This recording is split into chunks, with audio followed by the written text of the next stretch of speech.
Hi, Chef Hiro from Uzu Ramen. I am so happy to be chatting with you, and thank you so much for taking the opportunity to have this culture talk on Japan through the comfort food that you have over there at Ramen by Uzu.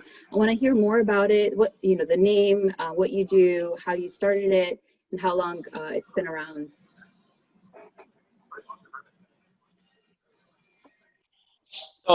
So my name is Hiro Mitsu. I'm the chef, founder of Uzu. We have Ramen by Uzu for over 3 years. I started in this small place called Konbini by Uzu. It was a 6 months pop-up inside of Shopkeepers, which is the store in Northeast DC.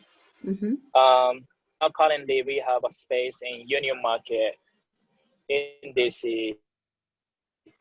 We've been there for over ramen. We just recently opened another location, which is inside of Coastline, DC, which is Ghost Kitchen, Fast Ghost Kitchen in Washington, DC.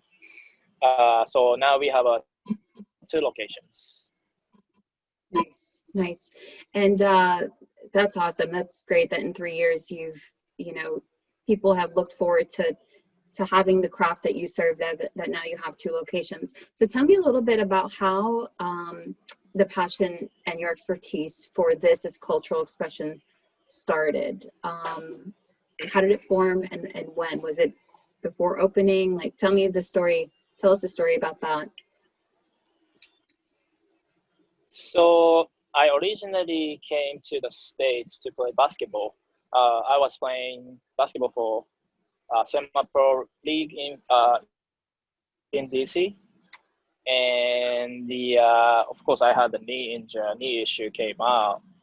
So like me being here, 2 years passed. Then I was like, maybe like I don't want to go back to Japan just without make anything happen. So why don't I just try work in this country, then make something happen. It's part of my dream come true story or whatever, right? And I started working this ramen shop called Toki Underground, which is located in Northeast Washington, DC. Basically, I was started as a prep, busser, then became a server. So basically, I learned all my English, like conversation through the restaurant industry. Then I met the owner, which his name is Eric. He's my mentor. He was basically teaching me step by step how to be, the chef, how to run the business. Then, like I said, I started as a small pop-up restaurant called Konbini by Uzu. This was inside of his boutique store. Then he basically gave me a shot, like, hey, why don't you just try open your business? So I was like, yeah, why not?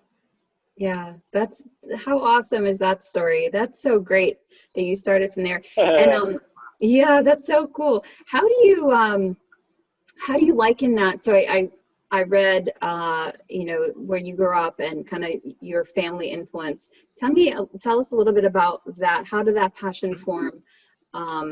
It's kind of like it started here, right? But it formed, it's part of you. So tell us a little bit how that kind of came about. What inspired you? So I was born in Nagoya, in Japan, Nagoya City, but my parents are from Osaka, which is known for a lot of street food, a lot of good food, like food town, like big city of food, right? Then I used to live in Osaka as well, and I not really learned by that time because I was so focusing on basketball, but like I really love to eat the food from Osaka, which such as okonomiyaki, and I love ramen. That's why we are cooking ramen right now. But like basically like those, something that I couldn't really find the real taste of Japan. I am trying to create with me and my my team all together. So that's basically it. So like our main focus is in Japanese comfort food. Yeah, you definitely get that. And what would you say characterizes, or how would you say that the way that you prepare it is characterized in Japan? Like, are there certain preparations that are popular, or I mean, you mentioned regional already, but what are kind of some of the defining qualities that you feel that you know are part of your unique craft, the way that you carry things through, but also are rooted in that kind of presentation or tradition or the recipes over there? So my sister, I have a sister. My sister is like, this is not really a traditional way of making ramen, but my sister is very, very hardcore vegan. And whenever you think about ramen, people are always thinking like tonkotsu broth, which is like a pork bone, or like chicken bone. We are doing chicken bone broth, but also she was always asking me like, hey, why don't you make vegan ramen? Then it was stuck in my head. I was like, how can I make vegan ramen very, very good? Like that was my first step of my creating our ramen by Uzu menu. So I used to have only two kinds, which is shoyu and miso ramen. But now by the time whenever I added vegan ramen, it was always selling out. Like we used to do only Friday, like super limited amount. Like we sold out by lunchtime. So I was like, probably this is like, a lot of people love it.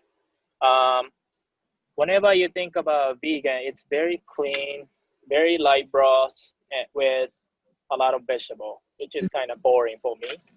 So I really wanted to make something very rich, like some interesting Japanese ingredients to it, which we put the tofu, stuffed tofu. We make that. Then it's one of his one of the most popular item we have. So, like traditional way plus like very not traditional way of making ramen, like hybrid of those two. Right. Yeah. So you took I mean, it's rooted in tradition, obviously, but you've added your own style, your Twist. own. I mean, that's what makes it your craft, and how great that it was inspired by your sister. So I'm sure she's really she's really happy to see that now. It's so great. Well, actually, speaking of your sister and the tradition, and actually, let's get into travel a little bit. You mentioned where you were born, but when was the last time that you've gotten to travel, and where and when have you been, and what are some of your favorite things to see and do over there? It was last year, so my goal is to go back to see my family once a year at least. But of course, situation like this, we couldn't do it this year. I was in Japan. I really love to see like a lot of new dishes that Japan always creates. Like whenever I go back, like there's always new trend going on. But same time, like I wanna see where I used to go whenever I was living in Japan. Like I used to go to like this like very tiny beef soup place, which only serves like beef soup and rice bowl. That's it. Like those type of things makes me very nostalgic, plus like back to my roots. I don't really go to like fancy restaurants, so. Yeah, I got you. And you mentioned nostalgia and the things that kind of draw you back.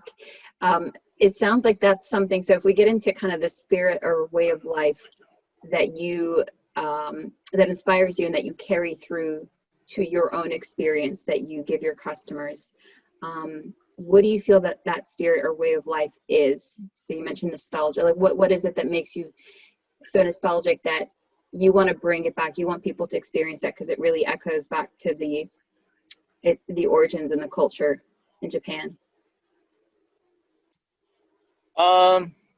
So for example, one dish called okonomiyaki, which is a savory Japanese veggie pancake. Mm-hmm. We started Uzu as pancake okonomiyaki pop-up, right? Okay. It's really hard to find, especially it's one of my favorite dish to have. Also, my wife's favorite dish to have. So I was like, Mm-hmm. okay, let's start doing this. Then people are basically like going, very excited. Like, oh, I've never seen this done, this in this, DC. It's good to see someone's doing it. Like, by my wife, she's saying like this dish looks completely different, but tastes like cheeseburger. So like American people love that, Right. So Yes. like something like that. Like it's really good to see. It's really good to see people are very excited to see my, comfort food, Uh-huh. which through my, restaurant, also they are really enjoying. Yeah. Yeah, for sure. So the same things that bring you comfort, you want to offer to your customers that come in and the guests, and to feel that same thing. And that's really wonderful that you cherish that so much that you want to bring that through to the experience there at Uzu. And let's talk a little bit about the experience there. I mean, congratulations again on the second location in Thank you. Ghost Kitchen. And what do you feel, when you think about Japan and just the way that the sights and the sound, so if you think of the senses, sight, sound, taste, the ambiance, what do you feel most transports people when they walk into, one of your shops there? What do you feel comes through for them in terms of Uh, decor, the dishes you serve, and the even maybe the sounds of the clanking, things like that you feel that really transcend, that if you had your eyes closed, you could feel that you were, you know. So whenever we cook, right, especially in Union Market, Mm-hmm. we have an open space, like very tiny, like noodle shop. Customer order at the counter, then they can like right away see how we cook the ramen, noodles Mm-hmm. in the boiling water. We are searing those meat. We are cutting scallions. Like it's like almost same as you can see on the street, like very small vendor in Japan. Like Mm-hmm. that type of feeling, I want people to feel it. And we are not using gas because everything's electric in that location. So it's kind of tough to keep up, on the high volume. But like we are making it work. So like I want people to see the action, how we are actually creating all those dishes one by one. So it's very similar to, I believe it's similar to what they do in Japan. Yeah, for sure. And it's part of it. It's all fresh. They get the full experience, and that's what allows the food to speak to the culture. So it kind of transcends just the perception that someone has for when they're tasting it, but they actually get a true, authentic, uh, the knowledge, what I mean? The knowledge comes with it. They see how things are. So like you mentioned, the noodle vendors in Japan. So if they were standing there at a Union Market, that they could just feel like they were transported, and they get that beyond just, buying the food. So that's really great that you're able to carry that through. And, thank you so much, Chef Hiro, for sharing that story with us. I want to encourage everyone to come out to either of your locations there in DC, Ghost Kitchen and Union Market, and really get a taste for all of that on their own. And thank you so much. Thank you so much for having me. Absolutely.